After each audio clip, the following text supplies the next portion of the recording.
Hello, ഞാനിന്ന് പറയാൻ പോകുന്നത് കല്യാണം കഴിഞ്ഞവർക്ക് വേണ്ടിയിട്ടുള്ളൊരു ടിപ്പാണ്. ടിപ്പെന്ന് പറഞ്ഞാൽ ന്യൂലി വെഡഡ്സിന് വേണ്ടിയിട്ടല്ല, സ്പെഷ്യലി ഒരു 7 വർഷമൊക്കെ കഴിഞ്ഞ ഒരു 7 അല്ലെങ്കിൽ 8+ ഇയേഴ്സ് ആയവർക്ക്. 8 വർഷമൊക്കെ കഴിഞ്ഞ് കഴിഞ്ഞാൽ ഈ പാർട്ട്നേഴ്സ് നമ്മുടെ ഒരു ബോഡിയിൽ അവയവം പോലെ നമ്മൾ ശ്രദ്ധിക്കത്തില്ല, പക്ഷെ അവരെല്ലാം അവിടെ തന്നെ ഉണ്ട്. അത് ഭയങ്കര യൂസ്ഡാണ് നമുക്ക്. നമ്മളിങ്ങനെ കൈയും കാലും എടുക്കുന്ന കണക്ക് തന്നെ അവർ അവരുടെ ജോലി ചെയ്യുന്നു, നമ്മൾ നമ്മുടെ ജോലി ചെയ്യുന്നു. നമ്മൾ മ്യൂച്വലി ഭയങ്കര അണ്ടർസ്റ്റാൻഡബിൾ ആണ്. നമുക്ക് അങ്ങനെ കോൺഫ്ലിക്ട്സ് ഈഗോ ഒന്നും പലതും വർക്കാകത്തില്ല, കാരണം നമ്മൾ യൂസ്ഡാണ്, രണ്ടുപേരുടെ ബിഹേവിയറുമായിട്ട് യൂസ്ഡാണ്. അപ്പം അങ്ങനെയുള്ള സമയം കണ്ട് നമ്മുടെ ഭാര്യമാർ, അതായത് എന്നെ പോലെയുള്ള ഭാര്യമാർക്ക് ചില അറ്റൻഷൻ സീക്കിംഗ് ബിഹേവിയർ കാണിക്കും. എന്ന് പറഞ്ഞിട്ടുണ്ടെങ്കിൽ നമുക്ക് പൊതുവെ നമ്മൾ നമ്മുടെ പാട്ടിൽ പോകുന്നു, അവരവരുടെ പാട്ടിൽ പോകുന്നു. അങ്ങനെ സമയങ്ങളിൽ നമ്മളിങ്ങനെ പൊതുവെ ചെറുതായിട്ട് ശ്രദ്ധ കുറഞ്ഞോ എന്ന് തോന്നുമ്പം നമുക്ക് ശ്രദ്ധ ഉണ്ടാക്കാൻ പറ്റുന്നൊരു ചെറിയ ടിപ്പ് എന്തോന്ന് ചോദിക്കുമ്പോൾ അവർ പെട്ടെന്ന് അടുത്തിരിക്കുമ്പോഴത്തേക്ക് വെള്ളം എടുത്തൊരു ഇങ്ങനൊന്ന് കാണിക്കണം. അപ്പം ഇത് അവരവരുടെ പാർട്ട്ണറിന്റെ ബിഹേവിയർ അനുസരിച്ച് മാറ്റണം കേട്ടോ, ഈ ഒരു മാനറിസം. അപ്പം ഞാൻ ഇങ്ങനെയാണ് ചെയ്യാറുള്ളത്. അപ്പോഴത്തേക്ക് എനിക്ക് പെട്ടെന്നൊരു ഗ്ലാസ് വെള്ളം കൊണ്ടുവരുന്നു. ഇനിയാണ് കഥയുടെ തുടക്കം. നമുക്ക് ഈ വെള്ളം കിട്ടിക്കഴിഞ്ഞ് നമ്മൾ ഇപ്പോഴാ ഒരു ആശ്വാസമായ താങ്ക് യു എന്നൊന്ന് പറയണം. അടുത്ത 5 മിനിറ്റ് കൊണ്ട് നാടകം അവിടെ ആരംഭിക്കുക. ഞാനിപ്പം വെള്ളം കൊണ്ടുവന്നില്ലായിരുന്നെങ്കിൽ എന്തോ ആയേനെ. ഫസ്റ്റ് ഇനി സെക്കൻഡ്, ഇയാളൊരു കാര്യം മനസ്സിലാക്കണം.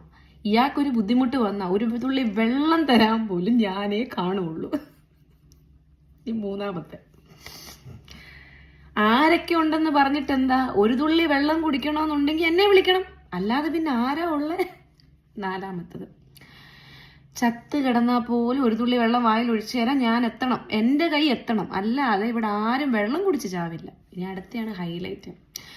ഞാൻ ചിന്തിക്കുമോ, ദൈവമേ, ഞാനെങ്ങാണ് ഇവളേക്കാൾ മുമ്പ് ചത്തുപോയ ഇവളുടെ വിധി എന്തുവാ, ഒരു തുള്ളി വെള്ളം എടുത്തു കൊടുക്കാൻ ആള് കാണത്തില്ല.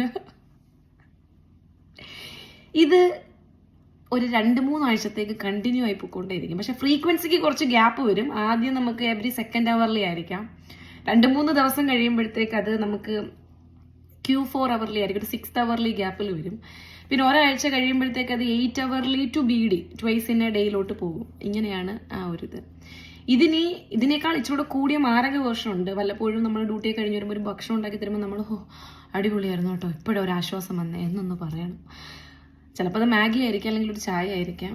ഈ ചായക്കെടുത്ത് വെള്ളത്തിൻ്റെ എഫേർട്ട്, വെള്ളം അളക്കാൻ ഉപയോഗിച്ച ആ ഒരു മാത്തമാറ്റിക്കൽ ഡിസ്ക്രിമിനേഷൻ, പിന്നെ ആ ഒരു ലോഗരിതം എഫക്റ്റ്, പീരിയോഡിക് ടേബിളിൻ്റെ മിക്സിങ്, കെമിക്കൽ ഫോമുല, ഇതൊക്കെ ഇംപ്ലിമെൻറ്റ് ചെയ്തതിൻ്റെ ആ ഒരു എഫേർട്ട് നമ്മളിൽ അടുത്ത 1 വർഷത്തേക്ക് പറയും. അപ്പം നമുക്കിങ്ങനെ തോന്നും, ആളുണ്ട് അടുത്തുണ്ട്, എങ്ങും പോത്തില്ല, എങ്ങും പോയിട്ടില്ല.